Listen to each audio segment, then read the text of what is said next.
किस रामायण के अंदर हल्की, घटिया, सस्ती भाषा का इस्तेमाल किया गया? किस रामायण में? एक का नाम बताइए। किस रामायण के अंदर सड़क छाप, हल्की, घटिया भाषा का इस्तेमाल किया गया? और मैंने तो आपको कहा ना कि क्या कल्पना के आधार पर आप माता सीता के बारे में, प्रभु श्री राम के बारे में कोई दृश्य दिखा सकते हैं क्या? ये कहानी है मेरे प्रभु श्री राम की, जिनके धर्म ने तोड़ दिया अधर्म का अहंकार।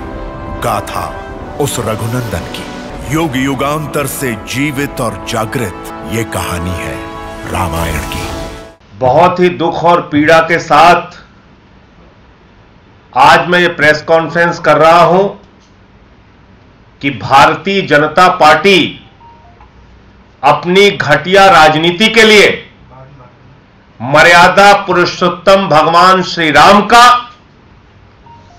भगवान बजरंग बली का, माता सीता का खुलेआम पूरे देश में अपमान करवा रहे हैं। और इस अपमान के भागीदार अगर कोई है तो भारतीय जनता पार्टी के नेता हैं। मर्यादा पुरुषोत्तम भगवान श्री राम, माता सीता, भगवान बजरंग बली, जिसका नाम लेते ही हर हिंदू का सर झुक जाता है, जिसका नाम लेते ही आदर भाव से हर हिंदू का सर नतमस्तक हो जाता है, ऐसे भगवान श्री राम का, माता सीता का, भगवान बजरंग बली का अपमान एक फिल्म बनवाकर भारतीय जनता पार्टी के लोगों ने किया। और फिर से एक बार साबित किया बीजेपी वालों ने कि दरअसल भारतीय जनता पार्टी लुच्चों, लफंगों और सड़क छाप लोगों की पार्टी है। और यह बात मैं क्यों कह रहा हूं, यह आप देखिए, इन लोगों के आशीर्वाद से एक फिल्म बनी है आदि पुरुष। यह किसके आशीर्वाद से बनी है?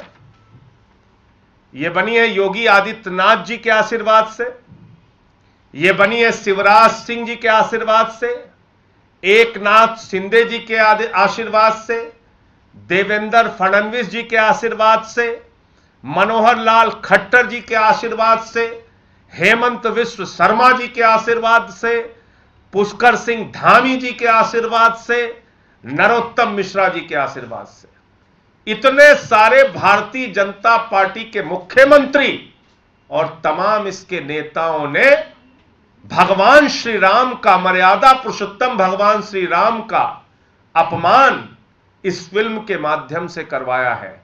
पूरे हिंदू समाज से, पूरे हिंदुस्तान से भारतीय जनता पार्टी के नेताओं को हाथ जोड़कर माफी मांगनी चाहिए।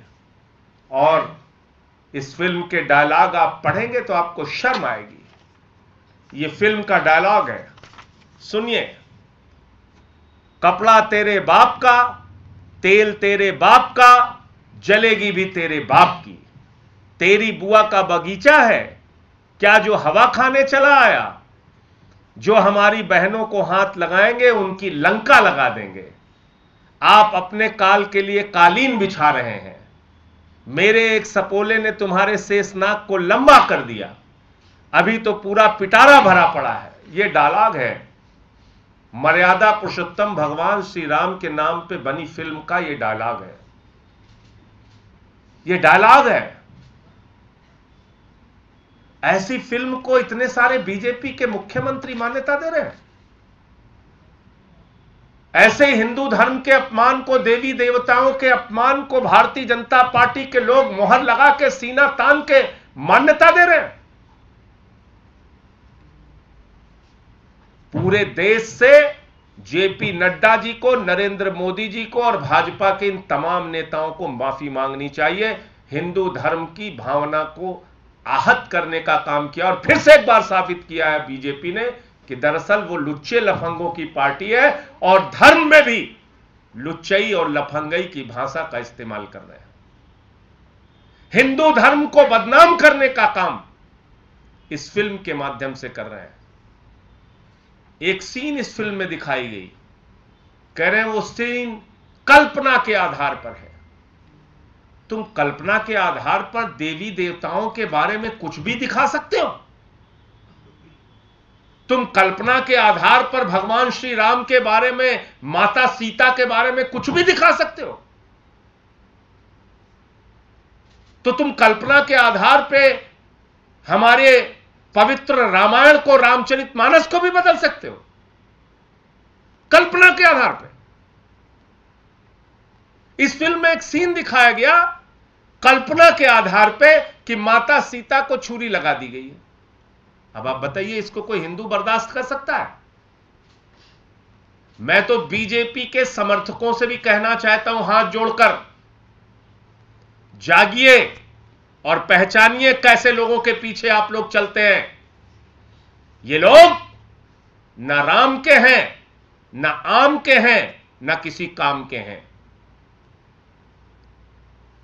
ये हिंदू धर्म को मानने वाले लोग नहीं हैं, ये हिंदू धर्म का विनाश करने वाले लोग हैं। और इतने नाम मैंने पढ़े, इनके सबके आशीर्वाद से फिल्म बनी है।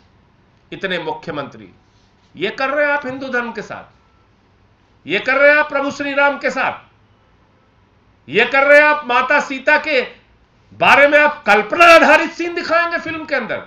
हिम्मत कैसे हुई आपकी कल्पना आधारित फिल्म सीन दिखाने की? कोई छुरी लगा रहा है, कोई चाकू लगा, और ये डायलॉग आप पढ़िए, सड़क छाप डायलॉग आपने रखा है इसमें। तो इसलिए इस फिल्म को लेकर जो काम बीजेपी के लोगों ने किया है वो हिंदू धर्म का घोर अपमान है, मर्यादा पुरुषोत्तम भगवान श्री राम का अपमान है, भगवान बजरंग बली का अपमान है, और साथ ही साथ ये पूरे हिंदू समाज और हिंदू धर्म का अपमान है। इसके लिए प्रधानमंत्री नरेंद्र मोदी को, जेपी नड्डा जी को और इन तमाम नेताओं को देश की जनता से माफी मांगनी चाहिए। मुझे यही बात कहनी थी। आपका कोई प्रश्न हो तो आप पूछ सकते हैं।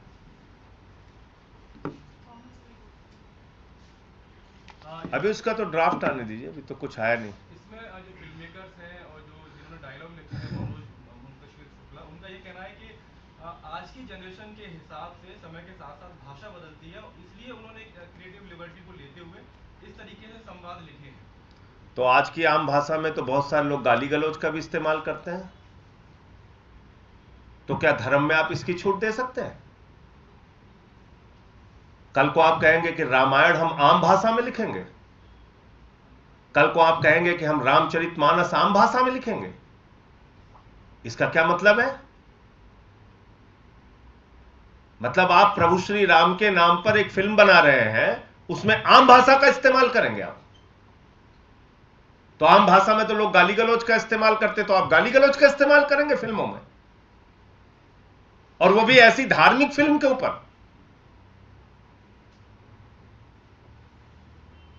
और इसके पापी, इसका गुनाह करने वाले, इस पाप में शामिल जो लोग हैं उनके नाम मैंने पढ़ दिए। इसमें पूरी की पूरी भारतीय जनता पार्टी शामिल है। वो मनोज मुंतशिर, उसको तो जो कहा होगा वही लिख दिया होगा उसने, इन्हीं सब ने बैठ के लिखवाया होगा।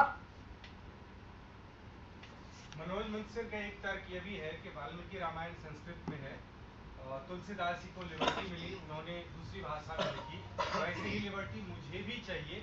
कथा के जो मेन कैरेक्टर है उसमें बदलाव। किस रामायण के अंदर हल्की, घटिया, सस्ती भाषा का इस्तेमाल किया गया? किस रामायण में? एक का नाम बताइए मुझे। किस रामायण के अंदर सड़क छाप, हल्की, घटिया भाषा का इस्तेमाल किया गया है? बताइए आप मुझे। और मैंने तो आपको कहा ना कि क्या कल्पना के आधार पर आप माता सीता के बारे में, प्रभु श्री राम के बारे में कोई दृश्य दिखा सकते हैं क्या? उस फिल्म में दिखाया जा रहा है वैद्य महिलाएं आ रही हैं। बताइए आप, कहां से तथ्य उठाया आपने? ये किस जगह से ये तथ्य उठाया आपने? तो इसलिए मैंने आपको फिर कहा कि भारतीय जनता पार्टी का ना तो हिंदू धर्म में कोई यकीन है, न प्रभु श्री राम को ये मानते हैं, न इनका रामचरितमानस और रामायण से कोई लेना देना है।